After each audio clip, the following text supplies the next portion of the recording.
They hung the Apache girl on a pole for loving a white man, but he didn't let her suffer. The land was wide and quiet, stretching farther than the eye could see. The desert wind moved slowly over dry grass and red earth, carrying the smell of dust and sun-warmed stone. For the Apache people, this land was not just a place to live. It was their history, their shelter, and their spirit. Every hill and stream had a meaning. Every path had been walked by generations before. The young Apache woman had grown up learning this land the way others learned stories. She knew where the ground was soft after rain and where it cracked under the heat. She knew which plants could heal and which could harm. Her life followed the rhythm of her people: work in the morning, shared meals, and quiet evenings when the sky turned deep orange and purple. She was not loud or careless. People noticed her because of her calm strength. She listened more than she spoke, and when she did speak, her words were thoughtful. She helped the elders without complaint and cared deeply for the children. She believed in the traditions of her people, but she also carried questions in her heart, questions she never spoke out loud. Beyond the land of her people, change was happening. Strangers moved through the territory more often now. Some came to trade, some to travel, and some simply passed through without understanding where they were. These outsiders brought unfamiliar tools, different clothes, and a way of life that felt rushed and restless. To the Apache, these people represented danger, loss, and memories of pain. The white man arrived quietly, almost unnoticed at first. He was not a soldier or a leader. He worked as a guide and trader, helping move supplies between distant settlements. His life had been shaped by travel and long days on the road. He had learned to observe before speaking, because survival depended on it. When he first entered the area near the Apache camp, he kept his distance. He knew enough to understand that trust was not given easily. He respected the land and followed unspoken rules: no sudden movements, no staring, no loud voices. He stayed where he was allowed and waited. Their first meeting was simple and brief. She was gathering plants near a water source when she noticed him standing at a respectful distance. He did not approach her. Instead, he lowered his eyes and waited. After a moment, she nodded once, a small sign that she saw him and did not feel threatened. Neither of them spoke. That should have been the end of it. But the land had a way of bringing people together again. Over the next weeks, their paths crossed more often. Sometimes it was near the water, other times near trading areas where supplies were exchanged. Their interactions were short and careful. A few words, a shared silence, nothing more. Still, something began to change. The man noticed how steady she was, how she moved with purpose. She noticed how he listened, how he never acted as if he owned the land beneath his feet. Unlike others she had seen, he did not treat the land as something to be taken. He treated it as something to pass through. Slowly, they began to talk.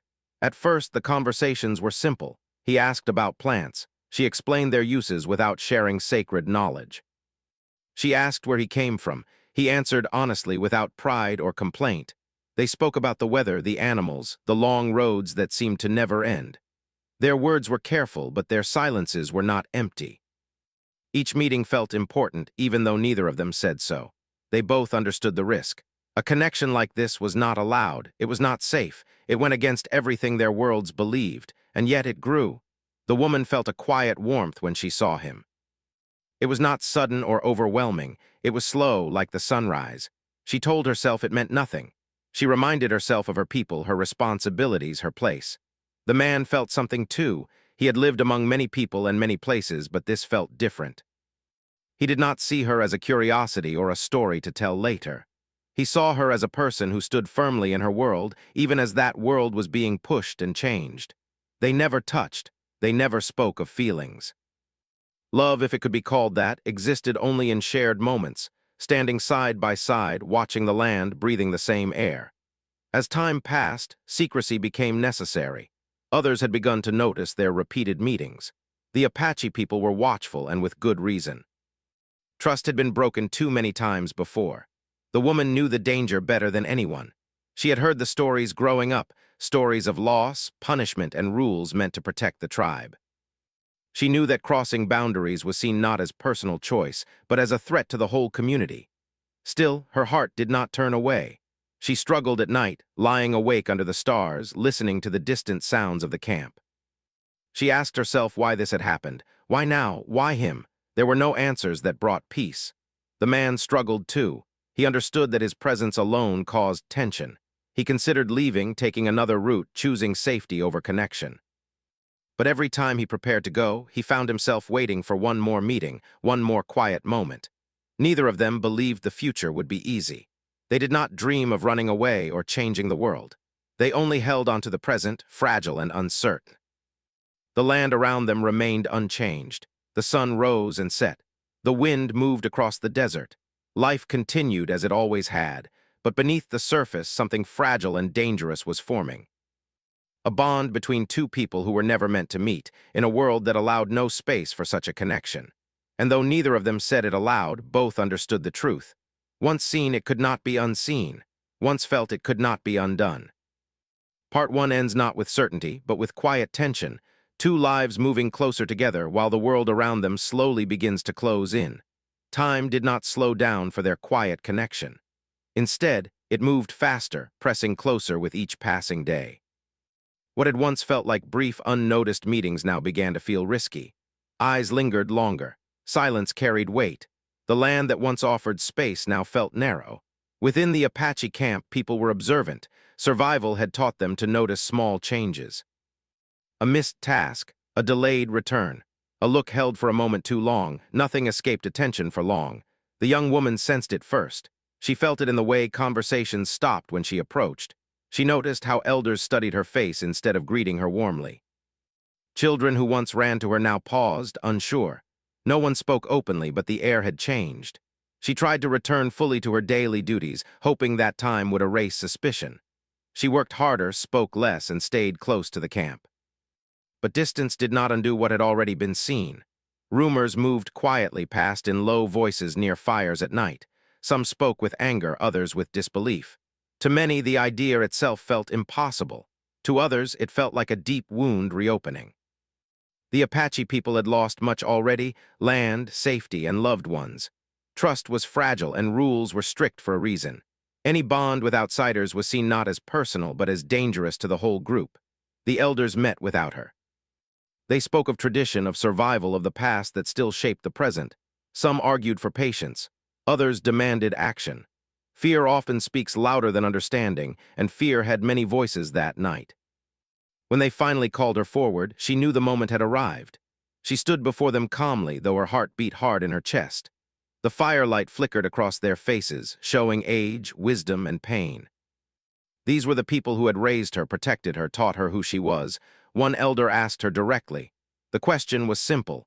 The meaning was not. She could have denied everything. She could have said nothing, blamed coincidence, or begged for forgiveness. But she did none of those things. She spoke the truth. Her voice did not shake. She did not raise it either. She explained that she had spoken with the man, that she had come to know him as a person, not as a symbol of harm. She did not speak of love. She did not need to. Silence followed her words. Some looked away. Some looked at her with disappointment. A few looked at her with something close to sorrow. No one smiled. The elders told her she had crossed a line that could not be crossed. They spoke of danger, of unity, of rules older than memory. They said her actions threatened the balance they struggled to keep. She listened without interruption. When asked to step away from the man, to promise it would never happen again, she paused. In that pause lived her choice. She said she could not promise something that would be a lie. Her words were not angry. They were honest. That honesty sealed her fate. The decision was not announced that night. She was sent away, told to return to her shelter and wait. Waiting became its own kind of wait. Each moment felt heavy, uncertain. The man felt the change too. He noticed the way he was watched more closely. Conversations ended when he approached. Paths that once felt open now felt guarded. He understood enough to know that something was wrong. When days passed without seeing her, worry grew into fear. He asked discreet questions, but answers were vague or silent. He considered leaving immediately, thinking perhaps his absence would ease whatever trouble had begun. But leaving without knowing her fate felt impossible. The truth reached him through broken pieces, a warning here, a look there. Finally, someone spoke clearly enough for him to understand. She had been accused. He felt a deep weight settle in his chest. He blamed himself without hesitation. He knew that his presence alone had placed her in danger. No intention could undo that fact. He wanted to speak for her, to explain, to argue. But he knew his voice would only make things worse. Outsiders had spoken too loudly before, and it had always ended badly. That night the Apache camp was quiet in a way that felt heavy. No songs, no laughter, even the fire burned low. The elders met again. This time their decision was final. They believed punishment was necessary, not out of cruelty, but out of fear that allowing such a bond would weaken the rules holding them together. They believed they were protecting the future, even if it meant breaking the present. When the decision was delivered to the woman, she listened without tears. She understood the fear behind it, even if she could not accept the result. She did not beg. She did not argue. She only asked that no one else be harmed because of her. Her request was not answered. Word spread quickly through the camp. Some felt relief, believing order would be restored. Others felt uneasy, sensing that something had gone too far. A few felt silent guilt but said nothing. The woman spent her final night alone, not abandoned but watched. She looked at the stars she had known since childhood. She thought of her family, her people, and the land that had shaped her. She also thought of the man, not with regret but with quiet sadness. She wondered if he would ever understand what her choice had cost. She hoped he would live, would carry the memory without letting it destroy him. The man, unaware of every detail but aware enough, stayed close, hidden among shadows and distance. He watched the camp, searching for any sign, any movement that might tell him what was coming. Fear and helplessness fought within him. He realized then that love did not always come with the power to protect. Sometimes it only came with the burden of witnessing. As dawn approached, the land remained still. The sky slowly changed color, unaware of human decisions. Birds moved as they always had. The world continued, even as one life stood on the edge of change. Neither of them slept. By morning, the path ahead was no longer uncertain. It had been chosen for them. And with that choice, the quiet story between two people moved into something far larger, something that could not be undone, hidden, or ignored. Part 2 ends with tension fully formed, the bond exposed, and consequences set in motion, leaving no one untouched by what comes next. Morning arrived slowly, as if the land itself was hesitant to move forward. The sky changed color in soft layers, and the air felt cooler than usual. For most people in the camp, the day began like any other. Fires were lit. Quiet voices carried through the air. But beneath the normal movements, there was a heaviness that could not be ignored. The young woman was guided from where she had been waiting. She walked calmly, her steps steady, though her heart was full. She did not resist. She did not look around for sympathy. She kept her eyes forward, focused on the ground she had walked since childhood. Those who watched her felt different things. Some felt anger, believing this moment was necessary. Some felt sadness, remembering the girl she had been. Others felt confusion, unsure whether this path truly protected anyone. She felt none of those things clearly. Her emotions had settled into something quiet and strong. Fear had passed. What remained was acceptance. The place chosen was open and visible. It was meant to be seen, meant to send a message. The elders believed that visibility would restore balance, that clear action would prevent future trouble. They spoke little as preparations were made. The woman was positioned gently but firmly. No harsh words were spoken to her. That silence was heavier than shouting could have been. She understood that this moment was no longer about her alone. It had become a symbol, shaped by fear and tradition. She stood still, breathing slowly, feeling the sun on her skin and the earth beneath her feet. She remembered running across this land as a child, laughing without worry. She remembered stories told by firelight, lessons passed down with care. She wondered how those stories would speak of this day. Not far away, hidden among rocks and distance, the man watched. He had arrived before sunrise, moving quietly, careful not to draw attention. His heart felt like it was being pulled apart with every step closer. When he saw her standing there, calm and alone, something inside him broke open. He understood then what was happening. There was no confusion, no misunderstanding. This was the end of her path. A deep sense of failure settled over him. He had believed that being careful would be enough, that respect and silence would protect them. He realized too late that systems built on fear do not need loud actions to respond. Even quiet choices can be punished. He wanted to shout. He wanted to run forward and stand beside her. But he knew that doing so would only bring more harm. His presence could turn one loss into many. Still, doing nothing felt impossible. He searched his mind for solutions, for words that might stop what was unfolding. But there were none. He was an outsider in a moment shaped by rules older than he could understand. As the sun rose higher, the air grew warmer. Time moved forward without pause. The woman lifted her eyes briefly and looked out across the land. Her gaze passed over familiar shapes, distant hills, and finally settled where the horizon met the sky. She did not look for the man, though some part of her felt him nearby. She closed her eyes. In that moment, she felt peace, not because she agreed with what was happening, but because she no longer fought it. Her choice had been made long ago, when she chose honesty over safety. The man knew he could not change the decision, but he also knew something else. He could change how it ended. He understood the intent behind what was planned. It was meant to last, meant to teach through suffering. That thought was unbearable to him.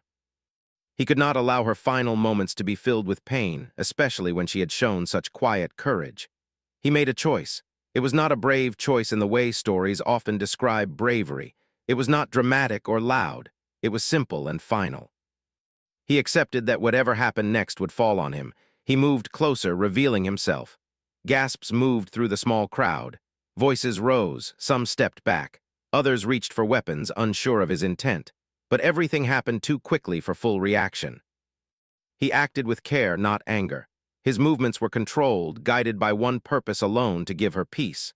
The woman sensed him before she saw him. She opened her eyes and met his gaze. There was no surprise in her expression, only understanding. For a brief moment, the world narrowed to the space between them. No words were spoken. What he did was quick. When it was over, silence fell heavier than before. The elders stood frozen, shocked not only by what had happened, but by the way it had happened. The message they intended to send had been changed. The moment they meant to control no longer belonged fully to them. The woman did not suffer. That truth spread through the watchers, leaving behind confusion, anger, and something else: unease. Some felt that mercy had replaced cruelty. Others felt robbed of authority. The man did not run. He stood still, fully aware that his life might end next. He did not plead. He did not explain. He accepted whatever would come. Voices rose around him. Some demanded punishment. Others argued that enough had already been taken. The elders spoke among themselves, their certainty shaken. In the end, no decision was made immediately. The moment had slipped beyond control. The man was taken away, not with violence, but with restraint. The camp remained unsettled. People returned to their shelters, carrying thoughts they did not know how to name. The land, unchanged, absorbed the silence. Later, as the sun moved across the sky, the story began to change even as it was being told. Some spoke of betrayal. Some spoke of courage. Some spoke of a love that crossed boundaries too rigid to bend. No single version felt complete. What remained clear was this: the woman's final moments had not been filled with fear. They had been shaped by compassion, offered at great cost. The man sat alone, waiting. He thought of her calm strength, her honesty, the way she had faced the world without lowering her head. He did not regret his choice. Even as fear crept in, even as uncertainty pressed down, he knew he would make the same decision again. Outside, life slowly resumed. Fires were relit. Children spoke again, though more softly. The camp carried on, but something within it had shifted. A line had been crossed, not by love alone, but by mercy. And though no one yet understood what this day would mean in the years to come, they all felt it. Nothing would be remembered the same way again. The day did not return to normal after what had happened. Even though the sun continued its path across the sky, the camp felt changed, as if something invisible had settled over it. People moved more slowly. Conversations were quieter. No one laughed. The place where everything had ended was cleared, but no one went near it. It stood empty, yet full of memory. Some believed it should never be spoken of again. Others felt it would follow them no matter how hard they tried to forget. The man was kept apart from the rest of the camp. He was not treated with cruelty, but neither was he shown kindness. He was watched, guarded, and left alone with his thoughts. Time passed differently for him now. Each moment stretched long, filled with waiting. He did not sleep much. When he closed his eyes, he saw her calm face, her steady gaze. He remembered the silence between them, the understanding that needed no words. Those memories brought both comfort and pain, but he held on to them carefully, as if letting go would mean losing her all over again. He wondered what would happen next. Among the elders, there was no agreement. They met again and again, speaking late into the night. Some felt the man had taken something that did not belong to him: control, authority, meaning. Others believed the event had already gone beyond punishment and into something they could not undo. One elder spoke of tradition, reminding the group why rules existed. Another spoke of consequence, warning that fear alone could not guide the future. A third said nothing at all, listening with eyes full of thought. The woman's family remained silent. Their grief was private, held close. They did not defend her openly, nor did they condemn her. Their quiet presence carried a weight that words could not. Some members of the camp began to question things they had never questioned before. They asked themselves whether strength always meant strictness, whether unity required such heavy cost. These thoughts were not spoken aloud, but they lingered. The man was brought before the elders when the sun was low. He stood calmly, his hands free, his posture steady. He did not look defiant. He did not look afraid. He looked tired but resolved. An elder asked him why he had done what he did. He answered simply. He said he could not stop what was decided, but he could stop suffering. He said he acted out of respect, not challenge. He said he accepted whatever followed. There was no anger in his voice, no request for mercy. That honesty unsettled them more than any argument could have. Some wanted immediate punishment, believing that allowing him to live freely would weaken their authority. Others feared that more loss would only deepen the wound already left behind. After long discussion, a decision was made. The man would not stay. He would not be harmed, but he would not be allowed to remain among them. His presence would forever remind them of a moment they wished had never happened. Exile, they believed, would close the chapter. When he was told, he nodded once. He did not argue. He did not ask for time. He had known from the beginning that this was likely. Still, knowing did not make it easy. Before he left, he asked for one small thing. He asked to walk the land once more. The elders allowed it, believing that granting this request would not change anything. He walked alone, slowly, following paths he now knew well. He passed the water source where they had first met. He stood quietly there for a long time. He did not speak. He did not cry. He simply remembered. The camp watched from a distance as he prepared to leave. Some felt relief, believing that once he was gone, peace would return. Others felt a strange emptiness, as if something unresolved had been pushed away rather than faced. No one stopped him. As he walked away, the land stretched open again, wide and silent. The same land that had brought two lives together now guided one life forward alone. Behind him, the camp slowly tried to return to routine. Work resumed, meals were shared, but the rhythm was different now. Something had shifted beneath the surface. Stories began to form, changing with each telling. Some said the man had acted out of love. Others said it was pride. Some spoke of the woman as brave. Others spoke of her as careless. No single version satisfied everyone.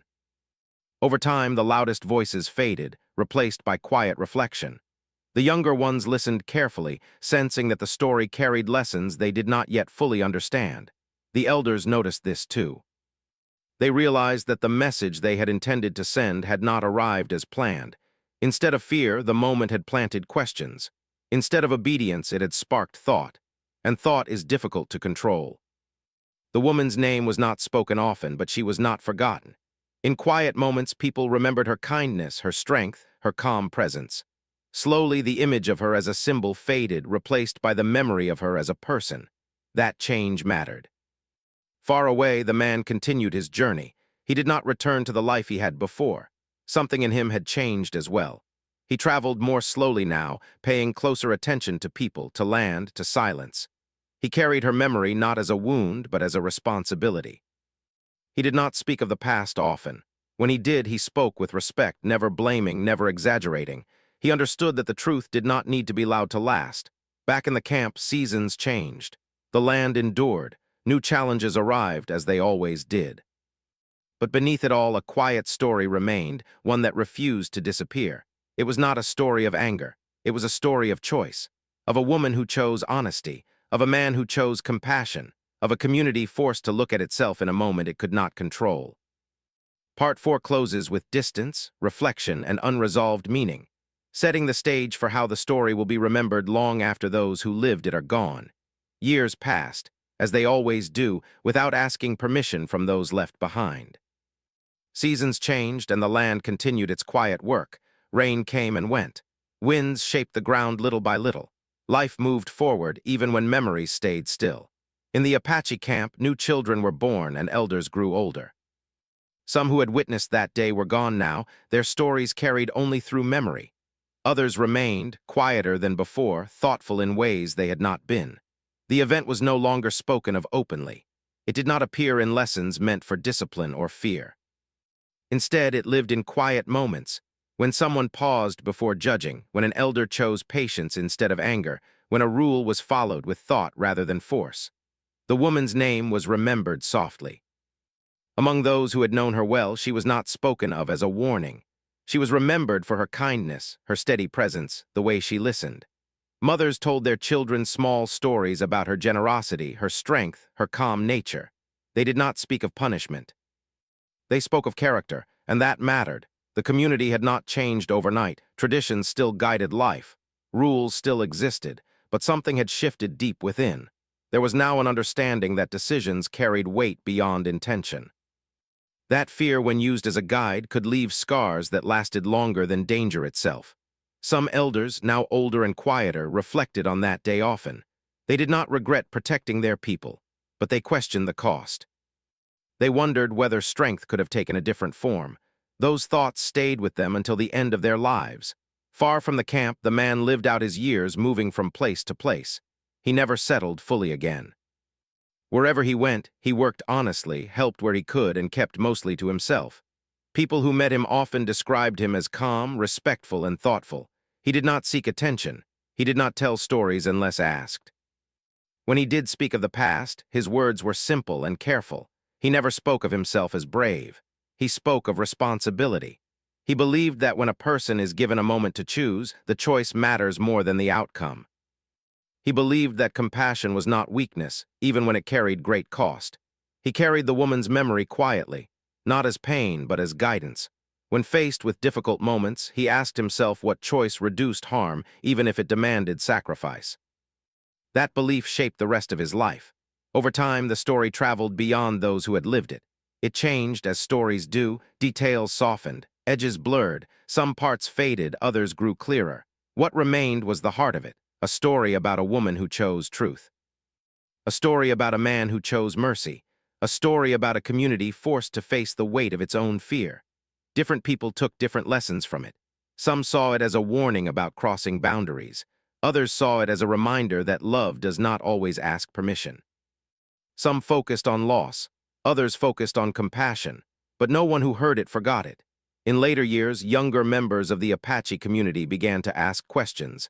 They asked not to challenge tradition, but to understand it better. They wanted to know why rules existed and how they could be honored without causing unnecessary pain. Those questions were not answered easily, but they were no longer silenced. The story had opened a space for thought, and that space could not be closed. The land itself seemed unchanged, yet it held everything. Every footstep, every choice, every quiet moment. It did not judge, it only remembered. Sometimes, when the wind moved across the open ground just right, elders said it carried old voices, not speaking words, but reminding listeners to pause, to listen, to choose carefully. Whether that was true or not did not matter. The feeling remained. The woman was no longer seen as someone who broke rules. She became someone who revealed their limits. The man was no longer seen as an outsider who interfered. He became someone who acted when silence would have caused more harm. Neither had intended to change anything. Yet change came anyway. That is often how history works. It does not move through leaders or loud events alone. Sometimes it moves through quiet people, standing still in impossible moments, choosing humanity over fear. In the end, the story was not about loss alone. It was about dignity, about the idea that even when people cannot be saved, suffering does not have to be the lesson. That compassion can exist even where agreement does not. That love, even when it cannot last, can still leave something better behind. Long after names faded and faces were forgotten, that truth remained. And so the story continued, not as a warning carved in fear, but as a memory shaped by mercy. A reminder passed gently from one generation to the next. That even in the hardest moments, how something ends matters. And sometimes the quietest choice leaves the deepest mark.